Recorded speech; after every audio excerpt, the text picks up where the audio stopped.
Okay, welcome to the, I guess, the philosophy bit of ethics, philosophy and methods, also some methods.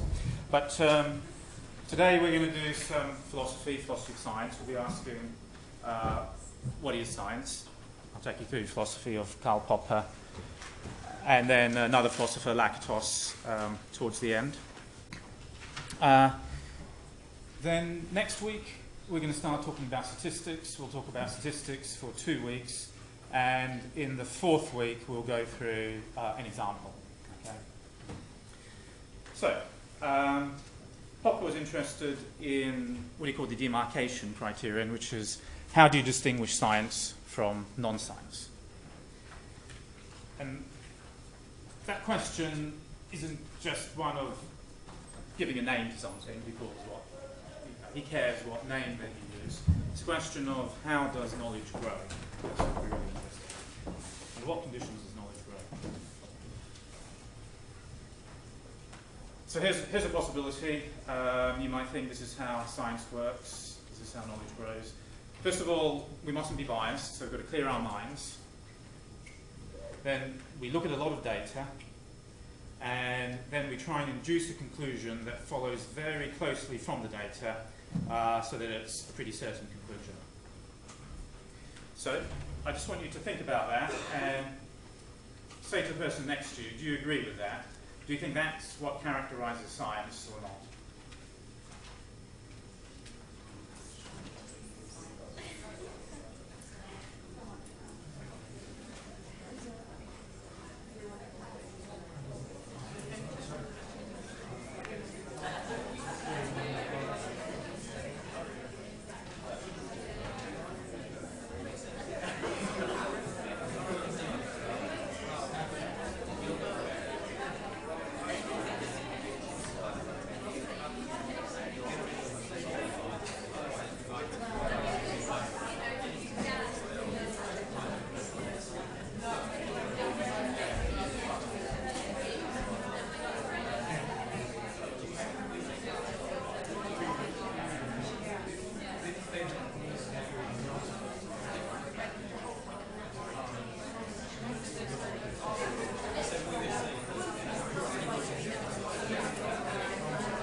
All right, so what I'll argue is just about everything about this is wrong except for the bit about observing data.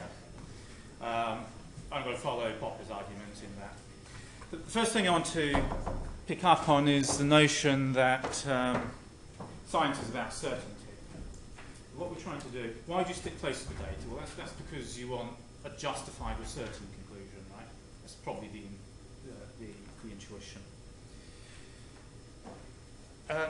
But science isn't really about certainty, it's about doubt. And if we look at periods of history where knowledge blossomed, in all sorts of ways, it was where doubt was allowed to flourish. So there's a really interesting period, the ancient Greeks.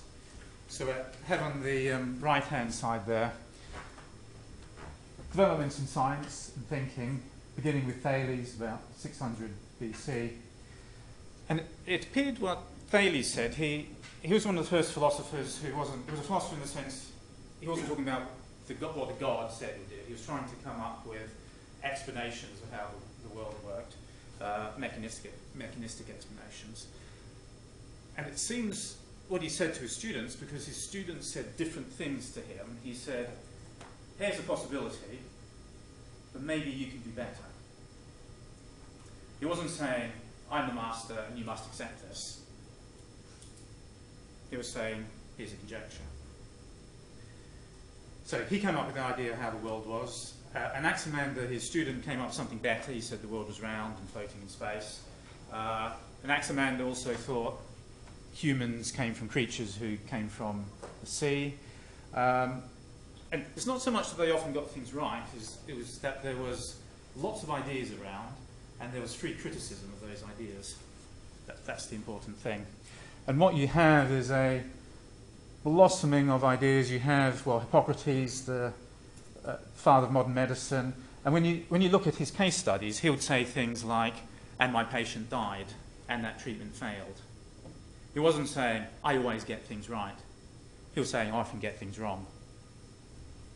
And I didn't put there, but we have Herodotus and Thucydides, the fathers of history. They're the first time we have history as a coherent story or narrative, rather than just a list of court edicts or something. And we have brilliant mathematicians like Euclid and Archimedes. And while that is happening, if you independently look at political developments, almost identically, we have the beginning of Greek democracy. 600 BC is when Solon introduces voting. 500 BC is when the Greek democracy, Athenian democracy, really takes off. And what is Athenian democracy? It's your right to challenge authority. There are no authorities that you should feel ashamed to criticize. Anybody can stand up and give an argument, and what matters is the argument. There isn't a leader in the sense in Athenian democracy who says, whatever I say goes. If he puts forward good arguments, that's fine. He might lead the way for a year, for 2 years, but as soon as other people get better arguments, that person falls by the wayside. So what we have is the right to doubt, politically, corresponding to the growth of, spectacular growth of knowledge. And then when democracy is eliminated, finally with the Roman conquest, developments in science cease. We have 1,500 years of darkness. Some bright guys, there was Occam of Razor in that time, there was Galen the physician, around 150 AD. But with Galen, even though he was a bright guy, he tended to say all of his medicines worked, all of his treatments worked. We're losing the critical tradition here. It's bright. Some scholastics like to say in that 1,500 years of darkness, there were some great people. Of course, there's always going to be great people sometimes. But relative to what happened before, it was utter darkness. We had to wait 1,500 years before science could take off again. I mean, one moral for me is we shouldn't be complacent about what we have. We could lose everything if we let authoritarian politics take over. This is an interesting book. Doesn't deal with the Greeks, but afterwards, which I didn't quite realise just how closely connected the developments of democracy and science were, often in the same individuals, so that the people who push for democracy are often scientists, including, say, in the Soviet Union, in the founding of America. And it's the places which are most politically liberal where scientists congregate and science blossoms most. And you can see that if you look throughout Europe, which countries were more liberal, which were more authoritarian. You see the two going hand in hand. What I think is crucial about all of that is the political system and science are both about the right to doubt, the right to criticism, and the absence of any authority that you just accept. What's important is ideas. And that's true in science. So any idea that I have, any theory that I have, any of you are always welcome to criticise it, because that's the nature of science. And if your criticism is valid, then it doesn't matter you're a student, I'm a professor. What matters is your criticism is valid, and that needs to be taken into account. You have the permanent right to doubt anything I say.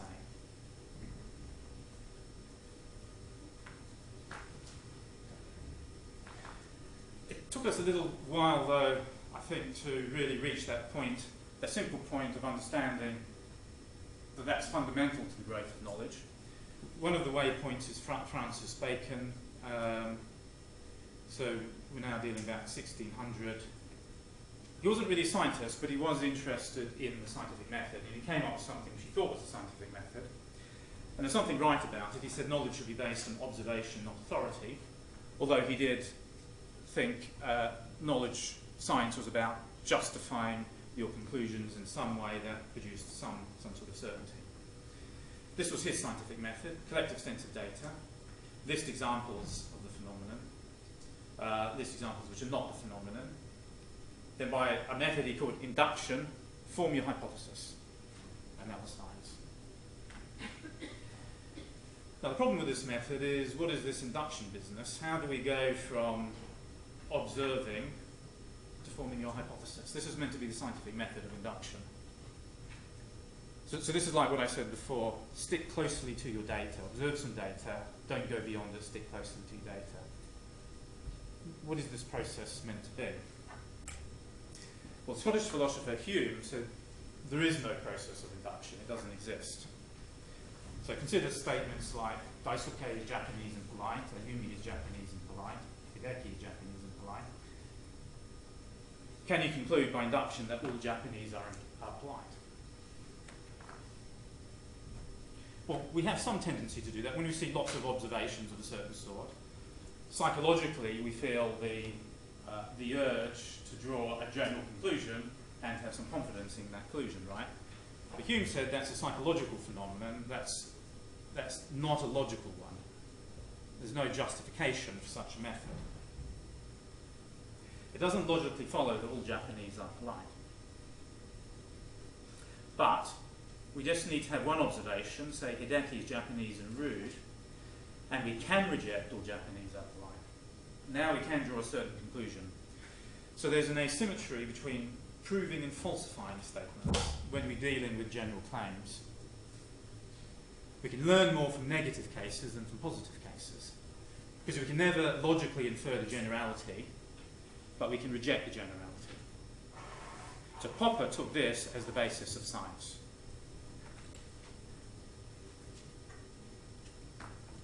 We can never be certain in our general scientific laws, in the general theories that we propose, said Popper. They're just conjectures, they're guesses. Because they're guesses, there's no point sticking closely to the data. What we want is, we don't want any old theory, we want interesting theories, we want bold theories. You want to go as far from the data as possible, so you're saying something really interesting. Because there's no way that the data are ever going to justify any particular general theory anyway. So let's say something interesting when we see some data.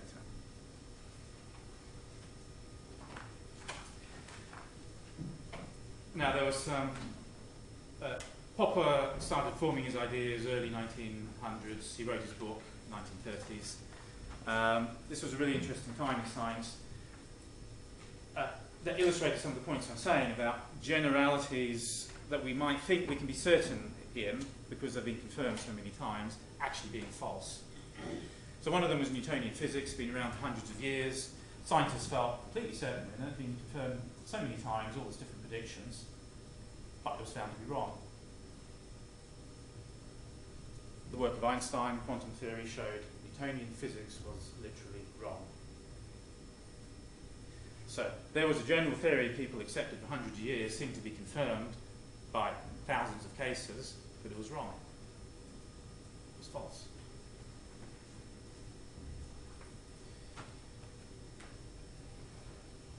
So the important point is not trying to come up with, not having a method that gives you a certain generality. You can't have that, you'll never have that.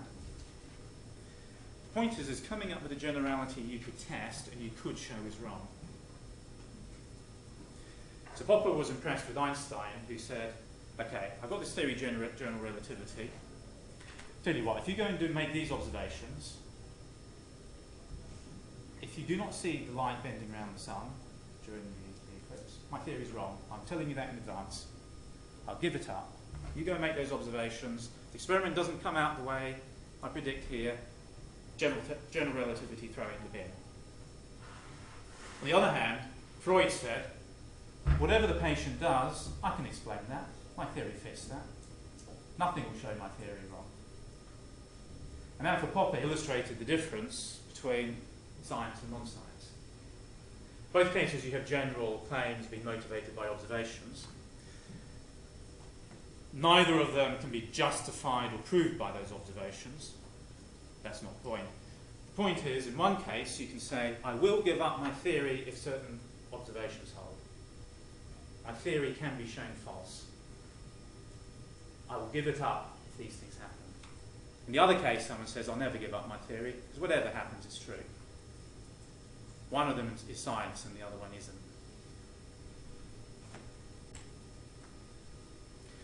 So, Popper's point is the essence of science is falsifiability. Now, what that meant is there should be a community of people attempting to falsify theories in order to learn from experience. Because that's the only way you're going to learn. That's how you get feedback from nature, is by putting your theory to the test and allowing nature to tell you it's wrong because certain observations held. It's not about achieving certainty. You'll never have certainty. You're just going to make conjectures.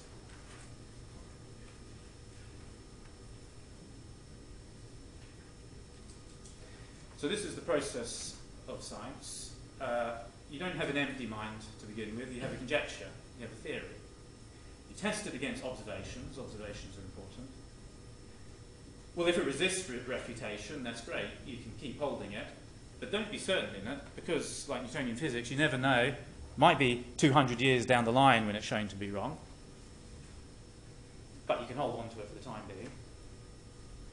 But at some point, very likely be refuted, and then you need to come up with another conjecture which is potentially falsifiable, and then you try and refute it again.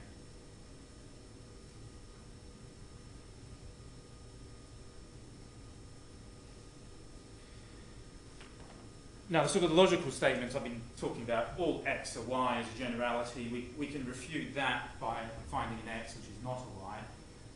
Psychology theories are not like that.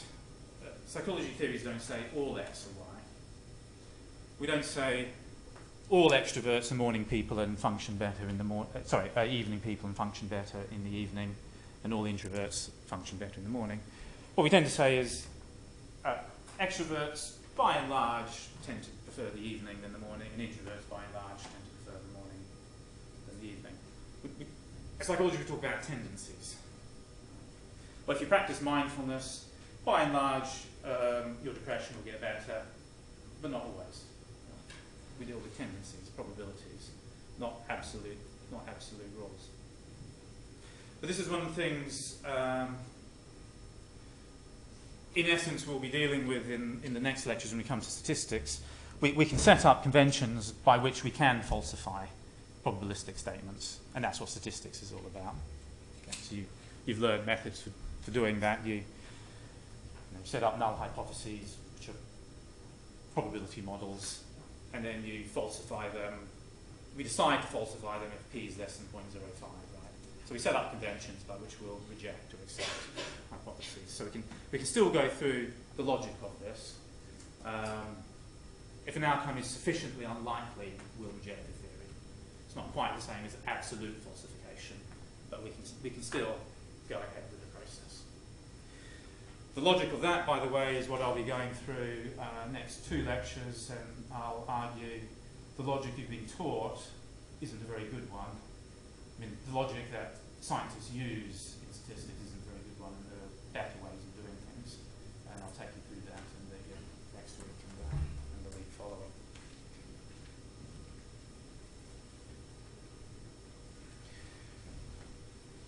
So here's some statements Popper makes, which experimental psychologists sort of feel in the bones. Probably most of them haven't actually read Popper, but nonetheless his ideas have filtered through. I think partly because he captured the way scientists think anyway, and partly because the way he put it became just sort of generally known and filtered through into people's minds.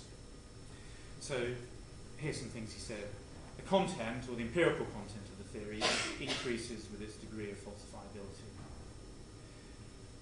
These statements are really all different ways of saying the same thing. So what does that mean? Well, the more a statement forbids, the more it says about the world. A theory that forbids many outcomes is easy to falsify. It asserts a lot about the world. Well, this is a pithy way of saying it. A theory that allows everything explains nothing. So let me illustrate those claims, which all really say the same thing. imagine we have two theories, maybe about earthquakes. And let's say here is time going along here. Maybe this is a week in San Francisco, Monday to Sunday. And this is the intensity of an earthquake. And could be zero, we know earthquake, could be a strong earthquake. And this theory of earthquake says, well, an earthquake of any intensity could happen at any time. It does rule out some things. On Monday, there should be some earthquake, you see. But most possibilities are allowed here. This theory says it's going to be Tuesday from 12 o'clock to 2 o'clock. There's going to be an earthquake of, I don't know, something on the Richter scale, between precisely this and this. Okay. It's very precise. So this theory rules out a lot. It rules out all of this.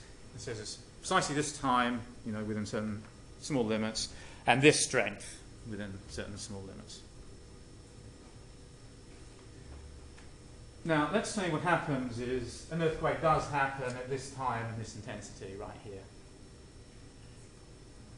So both theories get it right. You see. It's consistent with both theories. Both theories predict that. But just tell the person next to you, which theory do you prefer? Which theory would you use for the following week?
Okay, so I prefer this theory here, and you can see that that's what those descriptions are saying.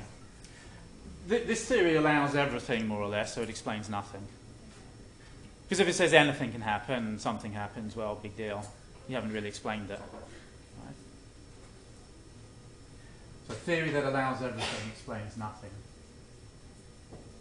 This theory forbids many outcomes. All of this blue stuff is forbidden. Any of that happens, the theory is falsified. So this is a highly falsifiable theory. This is not a highly falsifiable theory.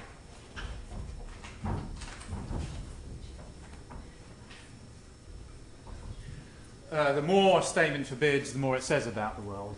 So my feeling is this theory probably says a lot about the world because it forbids a lot, right? You get the feeling this is telling us something about how the world works. Well, as Popper said, confirmations come cheap. Here we can confirm this theory any number of times we want, but that's cheap. Doesn't mean anything. Doesn't matter how often we predict the right result with this theory. What's important is how easy we could have got it wrong with this one. And that's what makes that one better science.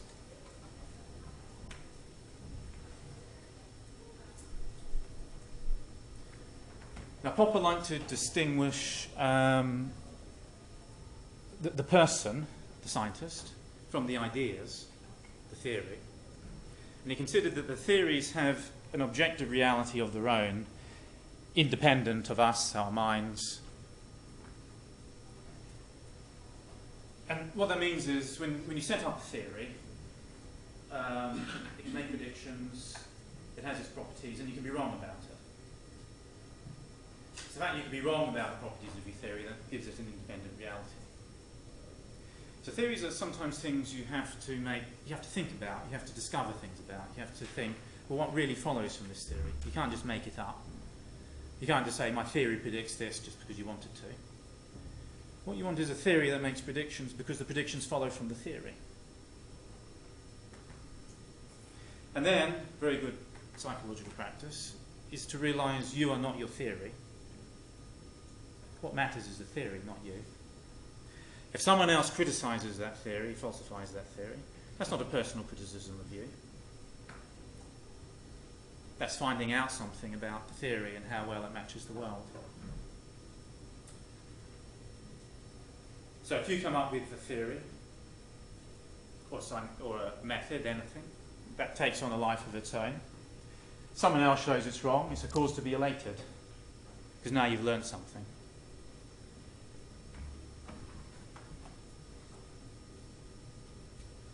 In a way, it's the more certain knowledge you can have, because you can never know if your theory is true. So if you or anybody else shows your theory is wrong, then that's good news. Now you found out something, now you know you need to come up with a different theory. So don't think in terms of your project or your dissertation, your job is to find out that your theory is right. That's not your task in doing your project or your dissertation. Your task is to find out whether or not it's right. And there's no personal insult to you or your supervisor or anybody else, whatever way the results go.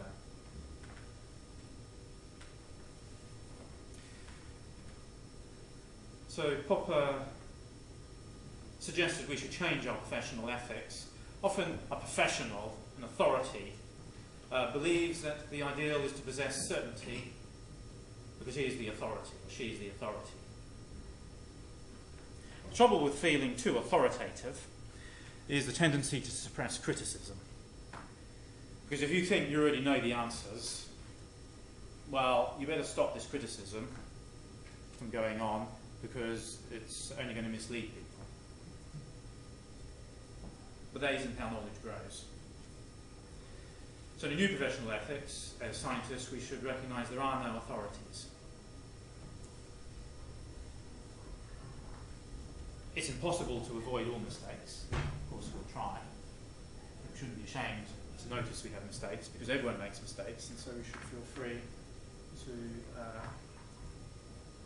expose them, including in ourselves. In fact, things are changing now. One way to expose mistakes is transparency. And as scientists, we haven't been as transparent as we should have been. But now, with the internet age, we can be more so. What I mean by that is, scientists have tended to keep the data to themselves when they collect data, keep their own data files, and their computer programs. But now there's a movement, increasingly in journals, that when you publish, you put your data online. Not just online on your personal website, which is possibly ephemeral, but on a website that has some guarantee that it's going to be there for a long time. Certain official websites for doing this. So your data should go online. This is not current practice, this is not majority practice, but some journals are now insisting on this. Your data should go online, so anybody can play with your data and see what was wrong with it, how did you analyse it. Your analysis scripts, and again this is not current practice, but I would say in 20 years' time it will be. The scripts by which you analyse your data, they should go online as well. The programs you write to collect data, to do anything, they should go online. Your material should go online. Everything should be online, completely transparent, so any mistakes can be spotted by anybody from here on out. So we haven't been doing that, but that transparency and being open to criticism is the essence of science. So that's starting to happen, and that will be changing now.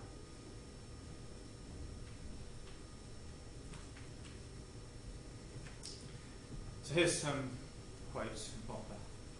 Bold ideas unjustified anticipations and speculative thought are our only means for interpreting nature. So please, when you see some data and you want to form a theory, don't try and stay close to the data and say something really, really, really safe and boring.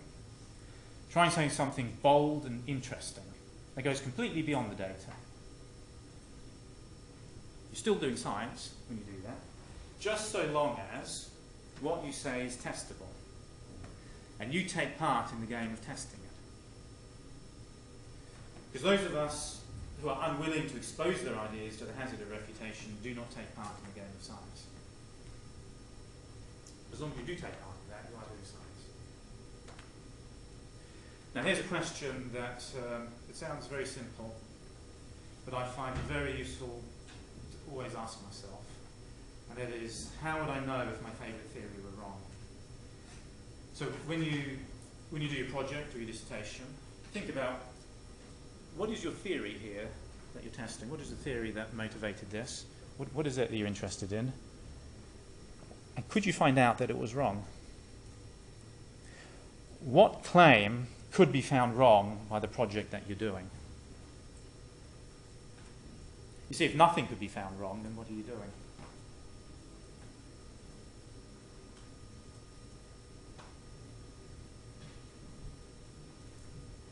All right. So that quick whirlwind tour is an introduction to the ideas of Popper. What I want to do now is to go through how would you use them to evaluate the paper.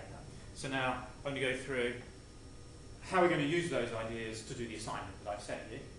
And the reason why I've set you that assignment is I want you to start thinking like scientists. Well, hopefully you already are, but I want to help you in that process. So the basic idea is falsifiability, and in order to implement that, what we need is a theory that's being put up to test, and we need to make sure we've got some safe assumptions that allow us for the test to go through. So let's say you pick a paper for the assignment. If you want to know if the paper is scientific according to Popper, we need to be able to isolate a substantial theory that's being put up for test. Now I want to distinguish a substantial theory from a statistical hypothesis. If I just say, I'm going to see if any of these variables correlate with each other, that's a bunch of statistical hypotheses. There's no substantial theory there. A theory is a claim that goes beyond a statistical hypothesis. If I just say, I think X and Y will be correlated, that is not falsifiable. That's not even science. It might be the beginning of some science, it might be the first stages of exploring, but we're not quite there yet. A substantial theory will often describe a mechanism, not necessarily, but I'll give you an example of a substantial theory. Let's say coffee improves concentration, or caffeine improves concentration, only because people believe that it does. In other words, caffeine helps you concentrate on work because of the placebo effect. Now that's a substantial theory. That's a theory that specifies a mechanism. The mechanism by which caffeine works on your concentration is placebo. That's a substantial theory. Now, in order to test that, what we need to do is we need to measure concentration in some way. So what we do is we come up with a particular test of concentration. So maybe we get people to quickly go through a sheet of paper and they have to spot all the spelling errors in it. That's a test of concentration. So that's a particular dependent variable. And then we do something like we get them to drink either a cup of decaf coffee or no cup of decaf coffee. That's our manipulation. So now we have a very particular independent variable, very particular dependent variable. Now we have a statistical hypothesis. So this is a statistical hypothesis. People will spot more spelling errors out of 30 within half an hour drinking one rather than 0 cups of decaf coffee. That's a statistical hypothesis. But that's a falsifiable statistical hypothesis.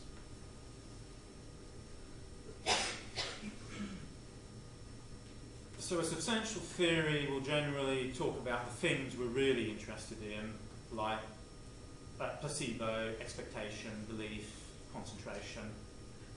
That's one way of spotting a substantial theory. A statistical hypothesis will be a particular way of measuring those things. Right? Or be a particular way of measuring those things with a particular population. That's a statistical hypothesis. A null hypothesis, a primitive hypothesis. Just put your hands up if you understand the difference between a substantial theory and a statistical hypothesis. Does that make sense? Yes. See, a substantial theory will be more falsifiable than a statistical hypothesis because there'll be lots of ways of spelling it out, right? There's lots of ways of measuring concentration. There's lots of ways of manipulating, looking at placebo effects, and so on. So there'll be lots of ways of testing it. But a statistical hypothesis is just one particular way of doing things.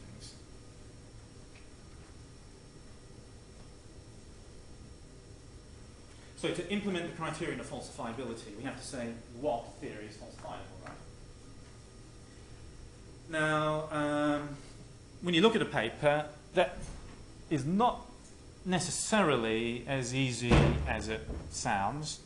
I mean, when you look at a paper, it might be given to you on a plate. They might tell you a substantial theory right then, and that really is the theory that they're testing. But they might not, and chances are they'll mention theories that they're not actually testing.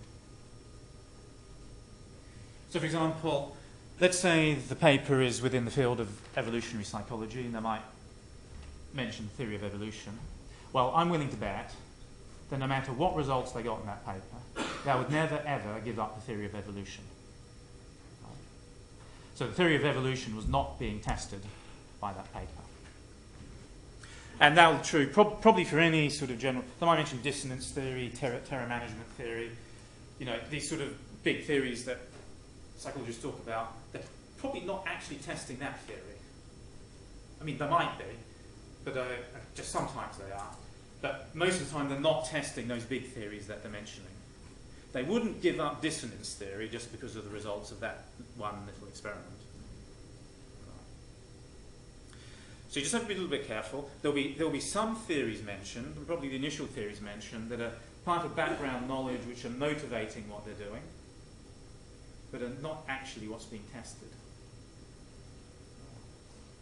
So in terms of isolating the theory that's being tested, distinguish the theory that's being tested from sort of motivating general theories, inspiring theories, general context in which they're placing the experiment, but is not actually being tested.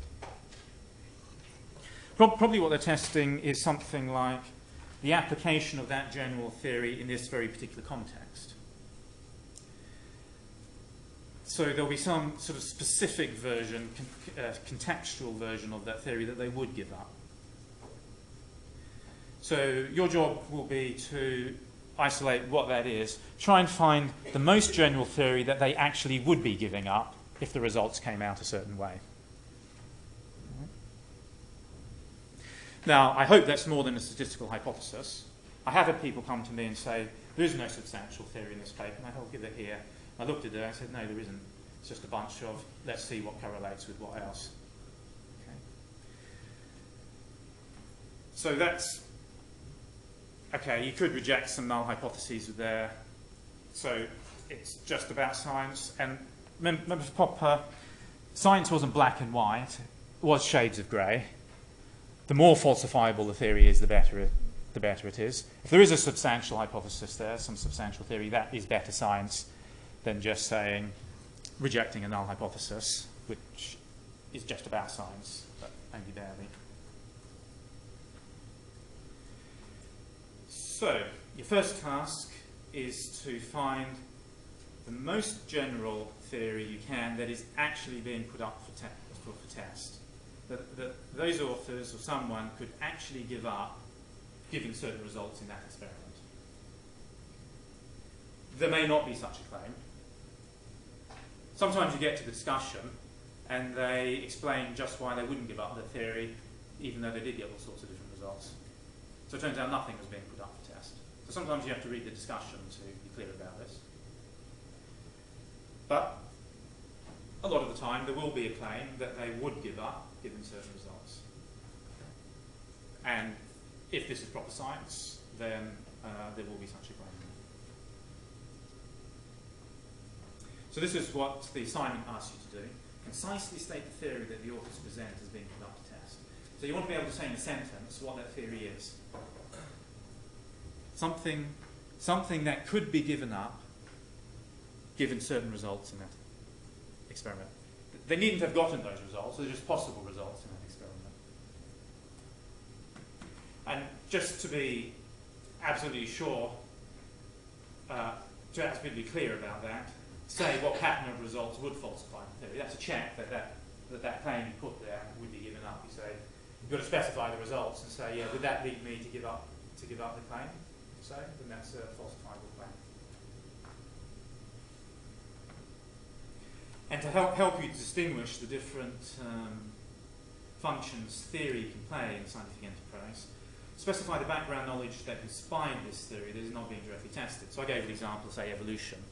So if this was evolutionary psychology, the theory of evolution might have helped inspire the theory that's being tested. But that is not, theory of evolution is not the theory that's going to be given up. It's not being tested. Any questions on that? And in the very final, the fourth session, we'll be going through a paper, or going through examples, and when we do that, I'll highlight common mistakes, ways to think about this, and so on. Now, we can't test a theory in sort of in a vacuum. We always need to make assumptions to test the theory. Popper just referred to background knowledge, which just means everything else, just things we can take to be true for the time being. Other philosophers talk about auxiliary hypotheses. Auxiliary meaning secondary. So the primary hypothesis, the primary theory, is the one that's been put up for test. But then there are other theories or hypotheses that play a role in the experiment, and these are the auxiliaries. And those are the things that we need to assume to be true for the test to be a test. Things we need to assume to be true for the test to test our substantial theory. There's always things we have to assume for our test to be a test. So let's say caffeine is a placebo is our substantial theory, and we give people either coffee or decaf, either 1 cup or no cup, and we'll say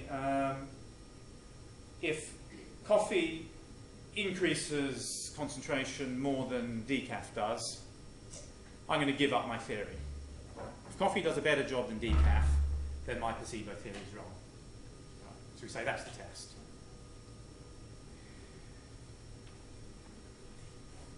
Now, in order for that to work, we're going to have to assume some things.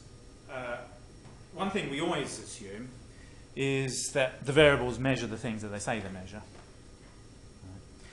So we always assume our dependent variable is a good measure of what we're saying. So in this case, concentration.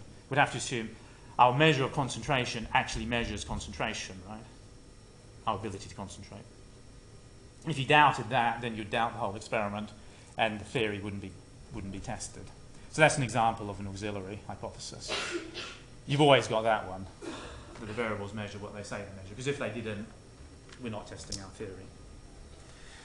But there's also, I mean, there's unlimited number of other assumptions that always go into any test. So let's take this particular test. Let's say we find coffee in. Let's say we accept our test of concentration. You say, yes, I'm happy with that. That does measure concentration as well as anything. Yeah, we'll go with that. I'm not going to doubt that. We find that coffee improves concentration more than decaf. Now, are you prepared to give up the placebo hypothesis? Or are there other assumptions that might be doubtful? What else are we assuming here? Just have a chat with the person next to you and see if you can think of any other auxiliary hypotheses that we need to assume for the experiment to work.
So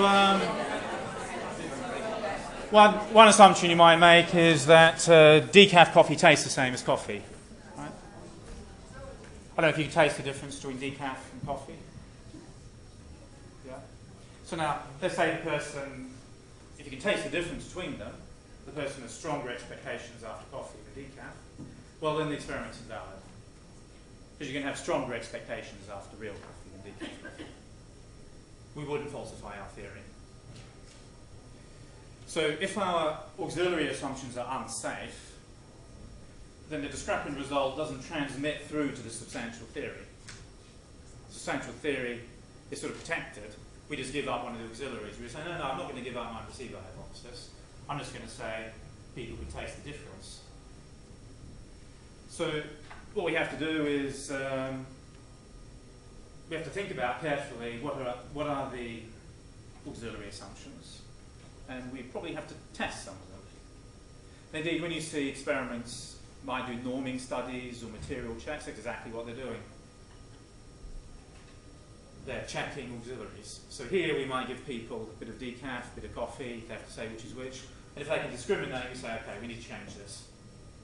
So what we do is maybe we come up with, we get something with very strong taste, like Tabasco or something. We put a bit of caffeine in one container, not in the other.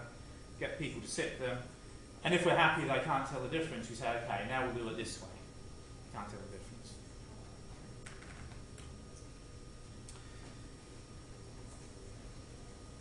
So we check our assumptions. But we might be happy at a certain point, say we test these assumptions, we go ahead with an experiment. But according to Popper, all knowledge is provisional, so that any experiment that we do, any method we come up with, it's always open to criticism at a later point. So we might be happy with this auxiliary, but what happens, maybe people can't taste the difference, but maybe coffee has some physical side effects. Maybe a person can feel the heart beating faster. Maybe they feel a bit jittery. And maybe those side effects allow them to pump their expectations, allow them to tell the difference between caffeine and not caffeine and get bigger placebo effects of the real coffee.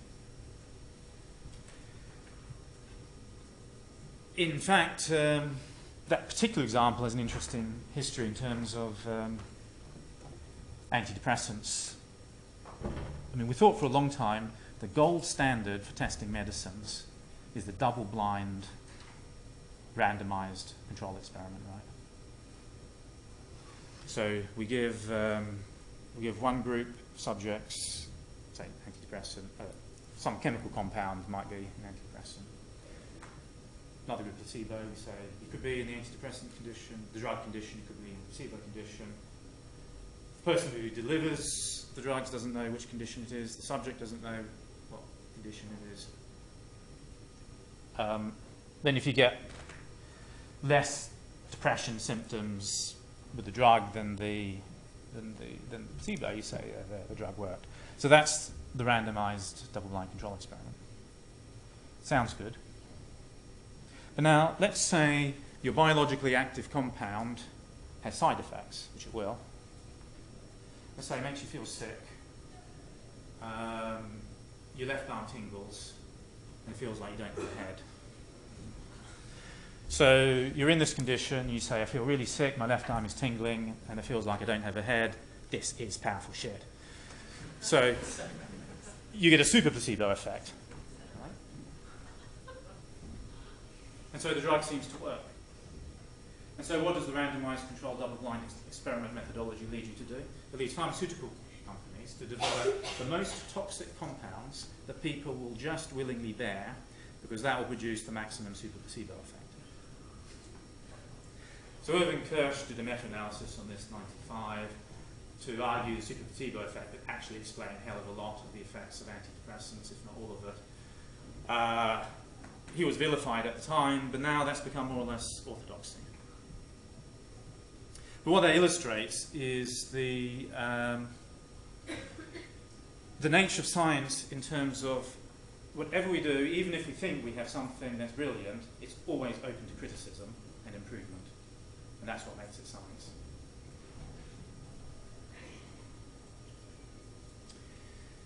nonetheless, at any given point at testing an experiment, at testing a theory,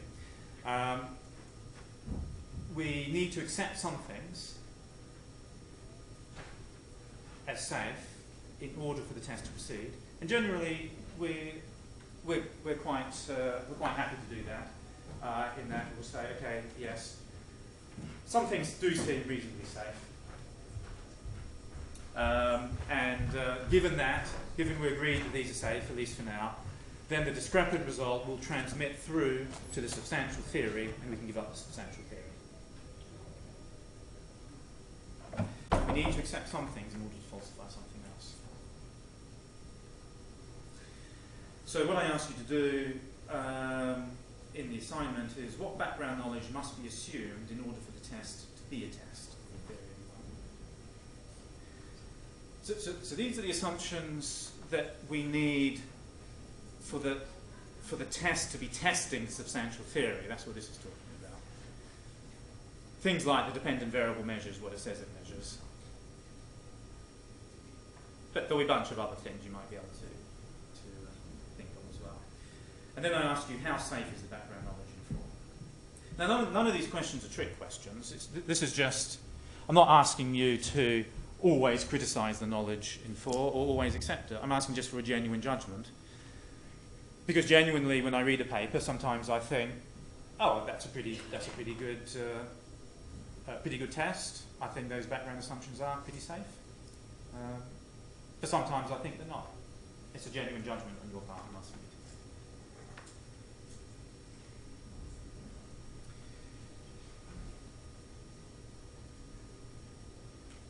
So those are the questions on the Popper part of the assignment. And I think actually what they're doing is they're just simply asking you to think like scientists think when they do papers. These are just the things the scientists think about.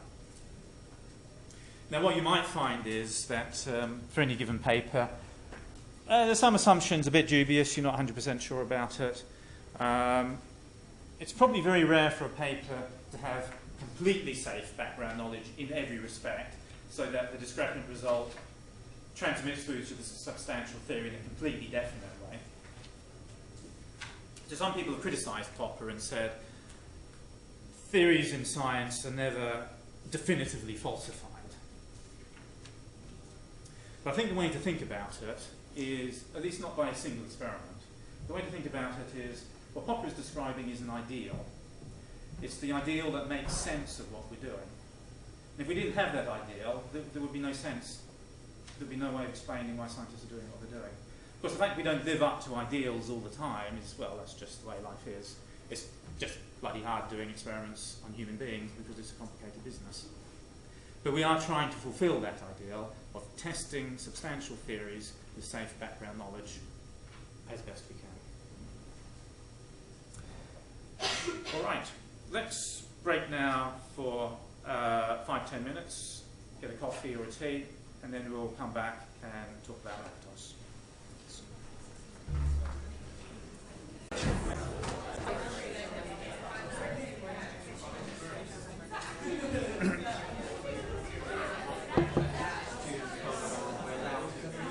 All right, let's carry on with the next philosophy of science.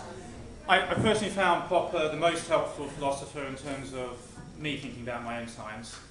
And Popper, I think, is the only philosopher of science that Nobel Prize-winning scientists have publicly acknowledged as being very useful to their own thinking. But then the second most useful one for me is Lakatos, so I'll talk about him. He was a Hungarian. He was born a different name, Imre Lipschitz. He changed it to a good working class Hungarian name, Lakatos, which means locksmith, when Hungary became communist. Spent 3 years in Stalinist jail. Then ended up escaping and going to London, where he did a PhD on mathematics, which he wrote up as a little book, which is as a dialogue between a tutor and some students who come to a progressively deeper understanding of the mathematical conjecture. And you don't have to know a lot about maths. If you just, I don't know, something like A-level maths, it's actually a really interesting book, which I would recommend. The philosophy he developed in it was similar to Popper's. So he then went to London School of Economics, where Popper was, and developed Popper's ideas further in terms of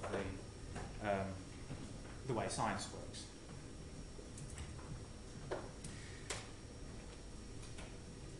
So now, the original Popper said,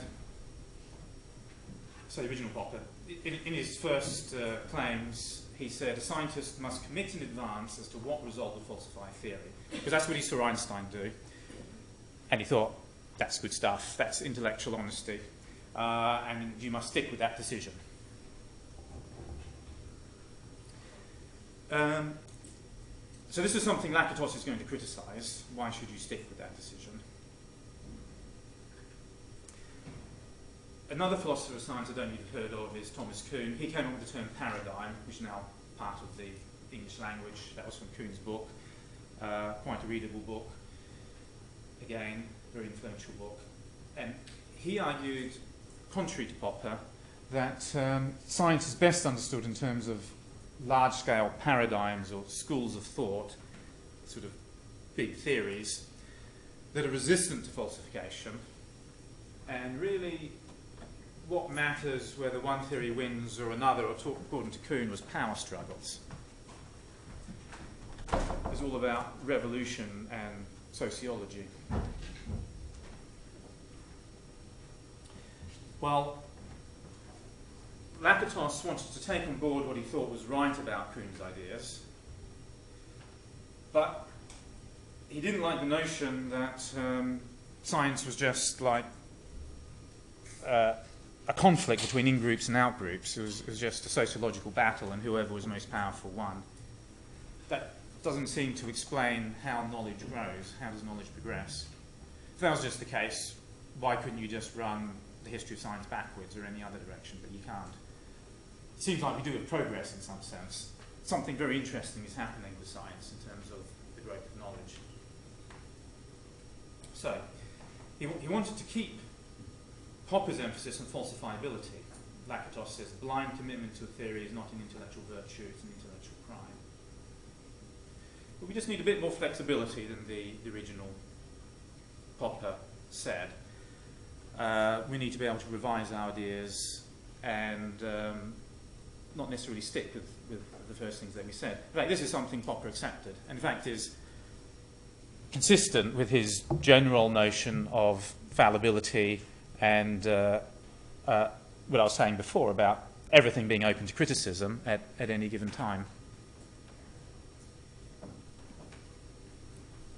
Nonetheless, in terms of the way science reinvents itself and does things better, let me just tell you about a little development now that's relevant to this.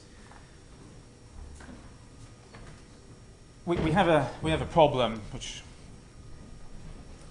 I'll talk about a little bit later in later lectures, in that we have a biased scientific record. We have a biased scientific record because certain sorts of results don't get published. Non-significant results don't get published. And journals don't like direct replications because it's not novel enough for them. They want big impact factors. So what you have is a tendency to publish a significant result, but no mechanism by which, if that result is wrong, that can be corrected in the published record. Because if you're not going to publish direct replications, especially if they're null, the significant result just sits there. And that's resulted in a scientific record that's rather misleading in terms of what you see in journal articles up to now. So there is a movement now. It started a year ago, which I'm part of. One of the first journals to do this was Cortex 12 months ago, and there's now 12 journals doing this, which is called pre-registered reports, which means you state in advance your method, how you're going to analyse your data, and the rationale for it, and that's what's accepted. Then the results, well, they pan out however they pan out. then you have an unbiased record of, as it were, what nature is telling you. So I think that's a massive improvement in the way we're doing science. That's starting now. An illustration, again, of the critical process by which nothing is set in stone in science. Everything is up for criticism, and we can rework what we're doing in time. But I do agree with the Lakatos criticism here. We do not need to stick with our original decisions. In some of the discussions of pre-registered reports, I hear some people saying, yeah, if you pre-register and you say, this is what I'm going to conclude from certain results, if you later go back on that, you're being intellectually dishonest. The tendency some people say. That's what the original Popper said as well. I don't think that's right. Of course, there can be good reasons why you might change your mind afterwards. Pre-registered report is an excellent idea for creating an unbiased record, but we shouldn't be getting all ideological about this and telling people they're being dishonest just because they think of reasons why they might do it differently another time. The solution is if you think, oh, hang on a minute, I could have done that experiment better. People can tell the difference between caffeine and decaf coffee. Well, now you just repeat the process with a new experiment that's better than the last one, and so on. And that's how science grows.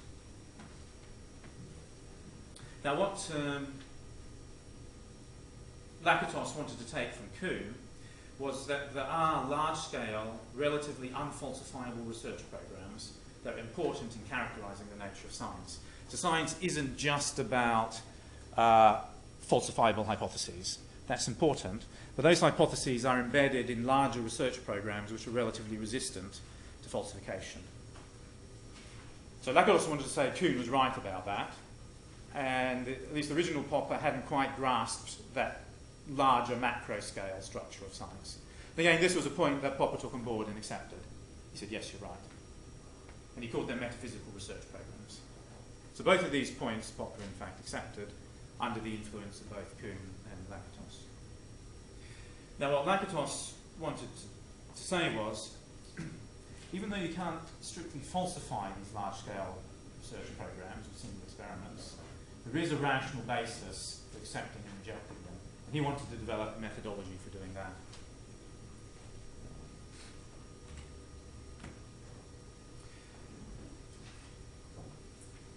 So, according to Lakatos,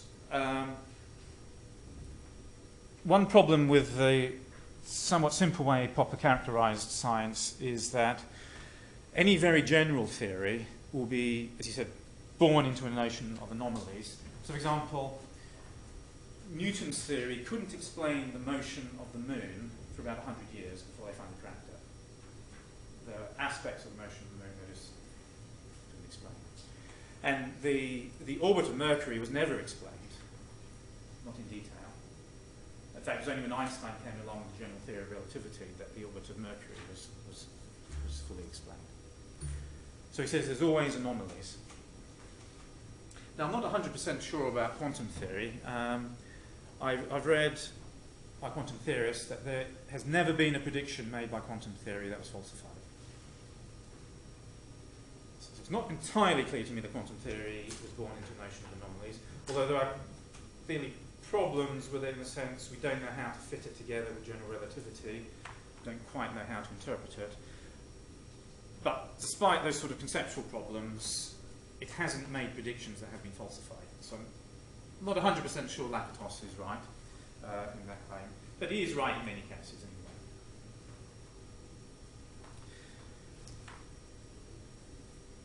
The next point he wants to make is it's all right to work on a theory that's already falsified. It might be just the best theory that you have. You know it's wrong, but you don't know how much more mileage you might get out of it if you work on it and see how far you can take it. And you don't know how it might change in the future to deal with the problems that it currently has.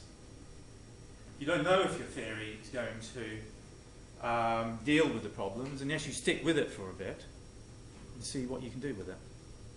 Of course, to be honest, you have to admit that there are problems. You say, yes, I agree with you, that is a problem. But I'm going to stick with it for now. I'm just going to see where this will take me.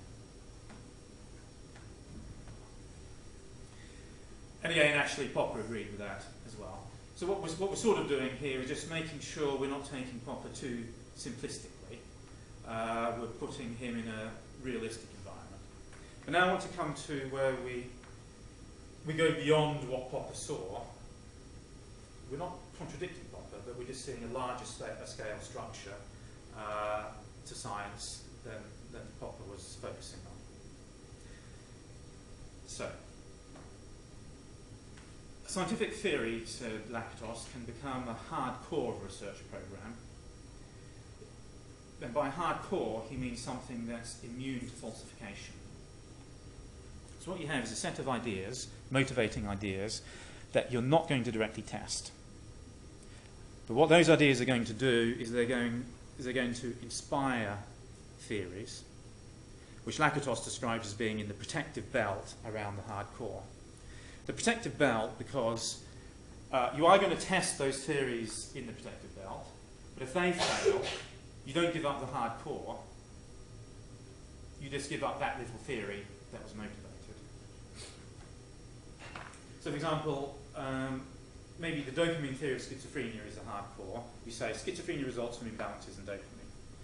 That could function as a relative hard core in that you could spell it out in different ways. There's all sorts of different dopamine receptors, there's different dopamine pathways, there's different bits of the brain that use dopamine.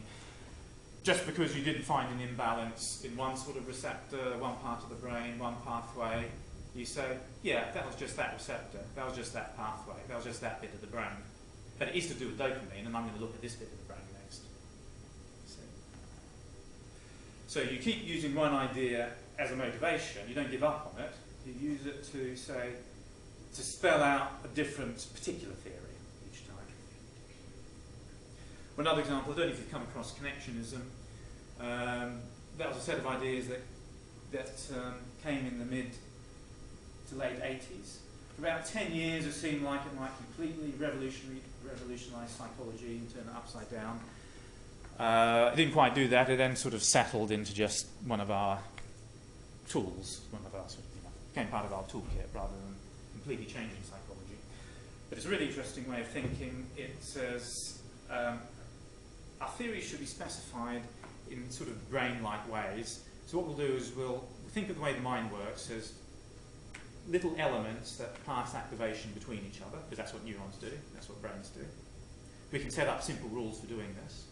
And if we can set up a model that perceives or learns or develops or interacts with other agents, these will be our theories of perception, of learning, social psychology, and so on. But now what you do when you do that is you set up a very particular way of connecting your elements together with a very particular learning role. And you're saying these units here mean or code certain things. Now, if that model was found false, you wouldn't give up connectionism. You'd just say, oh, I need to rewire them in a different way. I need a different learning role. I need to say that these elements mean something else. And if that doesn't work, you wouldn't say, I give up connectionism. No, you wouldn't do that. You would say, oh, I need another model. I need to wire it in this way. I need to build it a different way, and so on.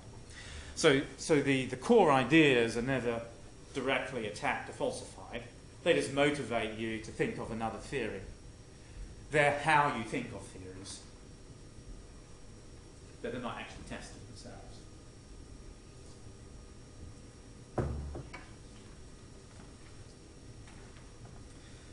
So we have the hard core, which are the motivating ideas, and then the protective belt are the specific theories, which we are doing Popperian business on. So in Lakatos' point of view, what Popper was talking about is how we deal with the theories of the protective belt, because we will test them and we will give them up when they're falsified. So that's where we're in Popperian business. But what we have to bear in mind is the hard core is just as much a part of science, even though it's not being falsified. So when you're thinking about your ideas in your project or whatever, just because you can think of there might be some key idea that really motivates you, that might not be falsifiable. Well, you can take from Lakatos, that's okay. Don't think you're a bad scientist because of that. That's absolutely fine to have some core ideas which are unfalsifiable. But what you do need to do is to use those ideas to generate a particular version which is falsifiable.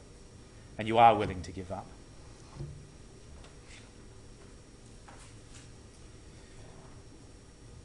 So we must invent auxiliary hypotheses that form a protective belt around the hard core. Protective because they take the hit, not the hard core. We direct falsifying conclusions to those specific hypotheses in the protective belt. So the hypotheses in the protective belt, they get adjusted, readjusted, and replaced in order to defend the thereby hardened core. So we could have a specific connectionist network of children learning to read. We build a little neural network model that learns to read. Maybe the pattern of errors that it makes doesn't happen in the same sequence as children do. Well, we give up that model. That's fine. Or we just come up with another connectionist model of reading.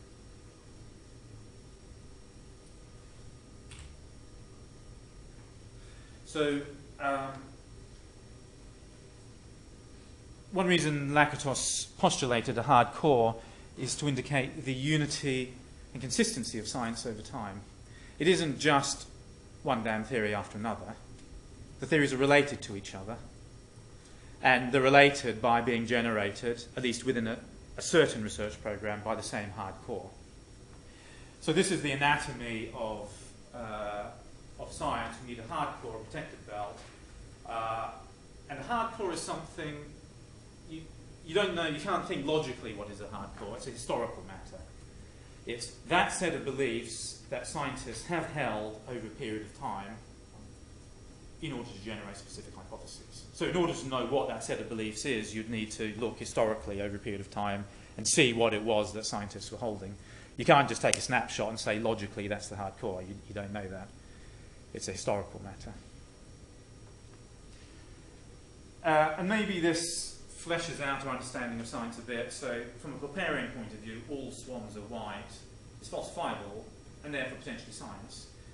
So if someone said, I think all swans are white, and they went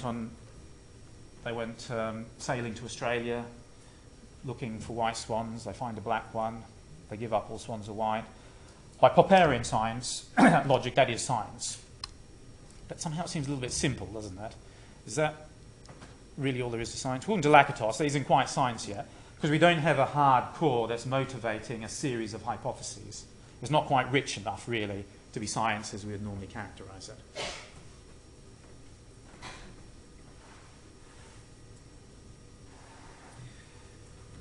So now what Lakatos wanted to do is to say, well, yes, we have this hard core. It's resistant to falsification. But I want a rational basis by which we might give it up.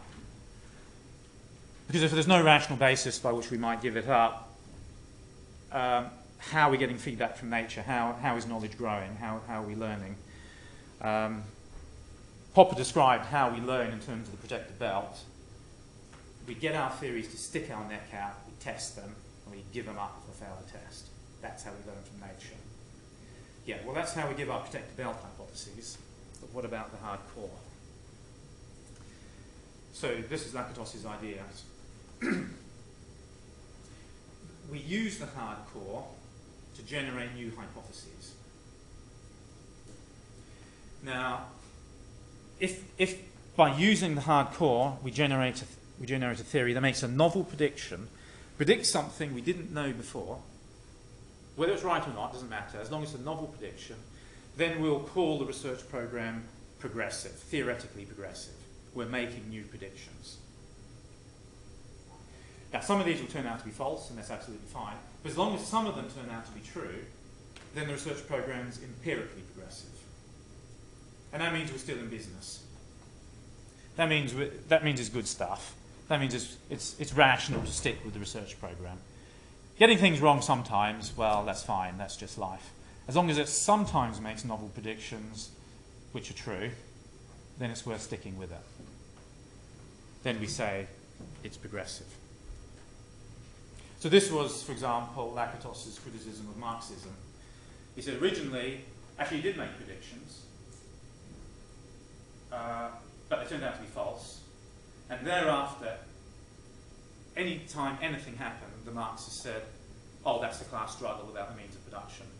I can explain that, I can explain that, that's class struggle, I can explain that, that's class struggle. No novel predictions were made again. So it became a degenerating research program.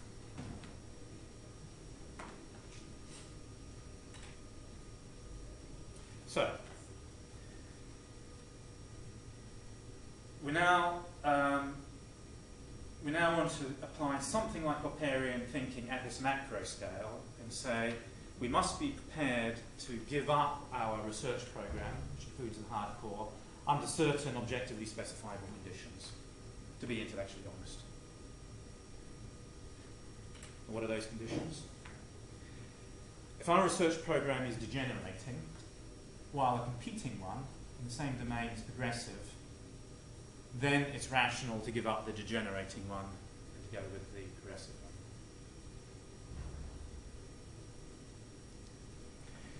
So if we have a research program that just is not making new predictions, all it does is catch up with the data after the fact. It doesn't predict data in advance. Or if it does, it always gets it wrong.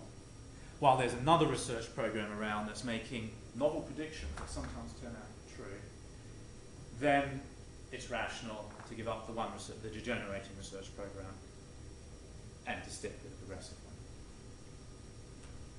Now there's a slight difference here with Kuhn. For Kuhn, a paradigm was a completely dominant research program that all scientists subscribe to. Lakatos doesn't see science like that.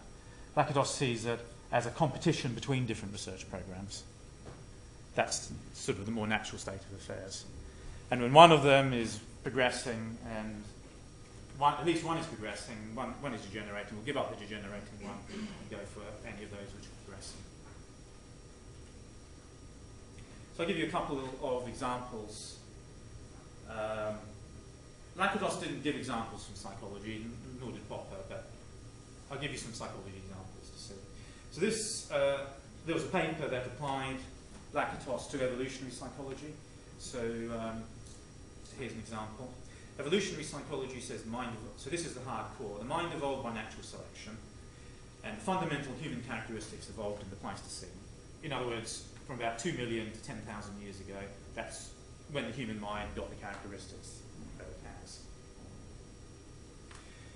So now, no evolutionary psychologist would ever give up these ideas. That's why it's the hardcore.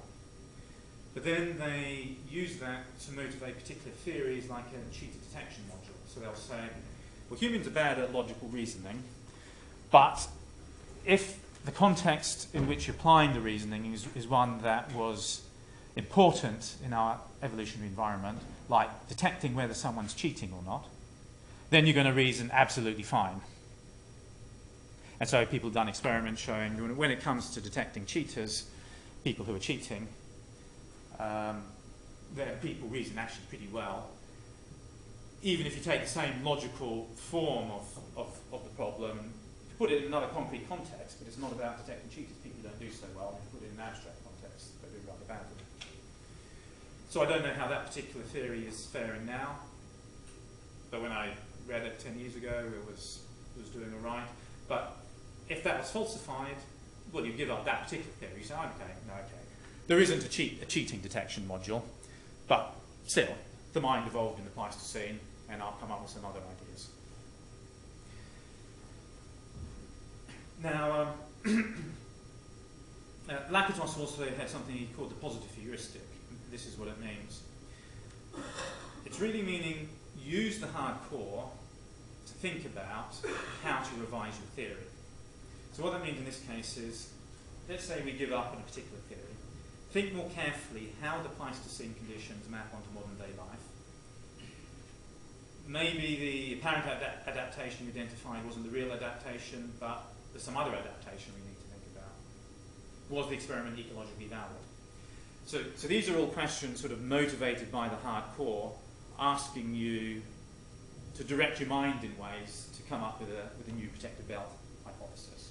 That's what the positive heuristic really means. It means think carefully about the hardcore in order to motivate a new theory. So here's another sort of theory. Thinking about evolution, you would think there's a theory about the attractiveness of symmetry. If a person is symmetrical in their face, especially, but also otherwise, probably means they weren't subjected to many diseases as they're growing up. Probably means, therefore, they've got good genes. Probably means they're a good bet for being a romantic partner. Therefore, people should be attracted to symmetry. So that would be an example of a hypothesis inspired by evolutionary thinking. But if it turned out symmetry wasn't a good cue, it wasn't a cue people use for selecting mates, fine, you give it up, but you don't give up the hardcore. Here's another example, dissonance theory. So a hardcore says something like,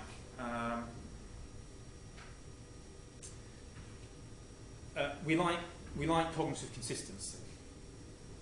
So if we end up doing something that seems inconsistent with certain attitudes that we had, we'll change our attitudes to make things consistent.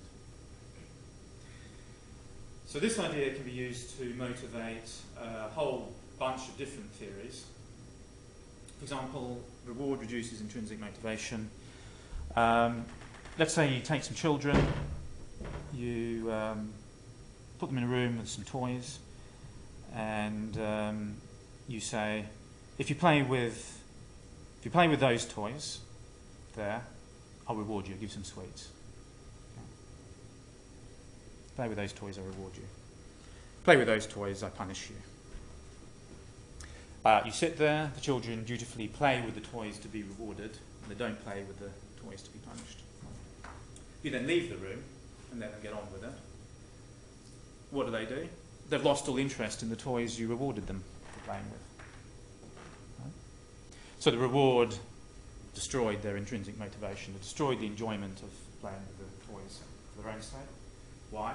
Well, a dissonance theory type explanation is the child has an explanation for why they're playing with the toys. I'm doing it in order to get the reward. Right?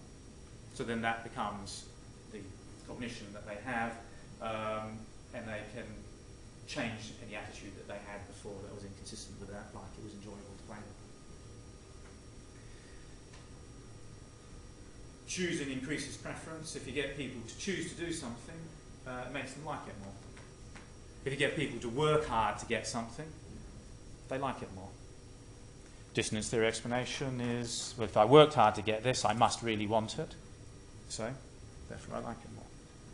So, dissonance theory is quite interesting in that you get all these different types of effects that flow from the one set of ideas, but if any of these turned out false, you wouldn't give up the hardcore, you just give up that particular way of spelling out the ideas. It's okay, it doesn't work that way in this particular context. So what's a positive heuristic? Well, you need to think about the hardcore. So you think more carefully about what cognitions might be involved, if they're really inconsistent, which ones might be changed in order to bring about consistency and so on. All right, so does that make sense to people? Just put your hands up if you understand what a hardcore and a protective belt is. Do you understand that in mathematics? All right, so now I just want to say something about novelty, because a key aspect of Lakatos about being progressive is you make novel predictions, right? And there's a point about what does novelty mean, and this is going to relate to statistical points I'm going to make later.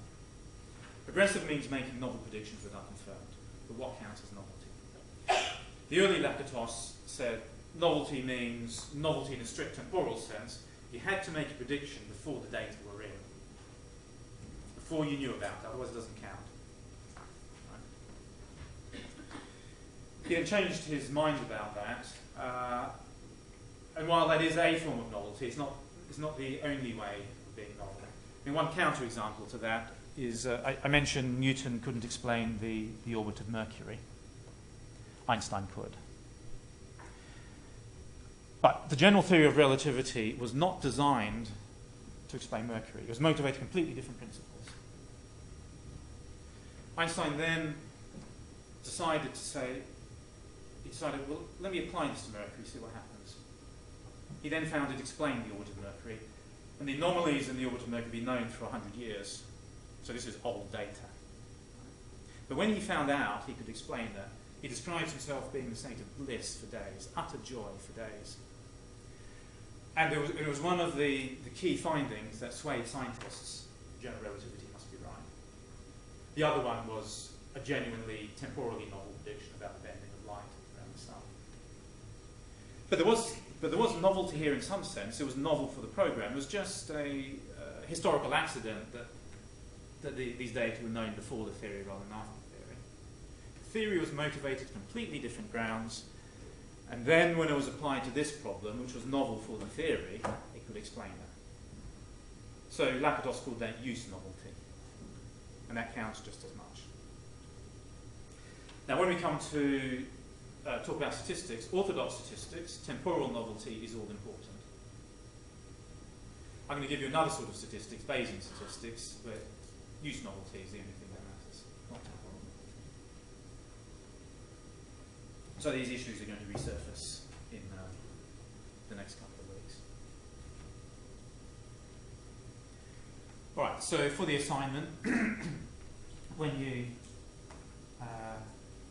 look at your paper, these are the questions you'll be asked. State the hard core of the research program the authors are working in. This is, there might not be a definitive answer to this. This is sort of going to be a judgment on your part. But what you'll be looking for is a set of ideas that historically, historically in some sense, at least for a bit of time, some group of researchers have been committed to without testing directly. In other words, ideas they're then really not going to give up, but they have been using to motivate particular theories. And then, does the paper contribute to the research program in a progressive or degenerating way? That's really just really asking, was there a particular theory that made predictions, novel predictions in one of the senses? If it made a prediction, then it's theoretically progressive, and if the prediction was confirmed, it's empirically progressive. One thing to watch out for is authors of papers like to make it seem like they're making predictions. So sometimes what you do is you read the paper, then you come to the predictions, and you read those predictions and you think, why does that follow from anything? You've only said that because that's what's the results you got, right? You feel a bit cheated. So I allow you to make a judgment on that. If the predictions didn't really follow from the theory that they're talking about, then they're not predictions. They're just the author restating the results because they felt they had to make predictions. That doesn't count. Okay.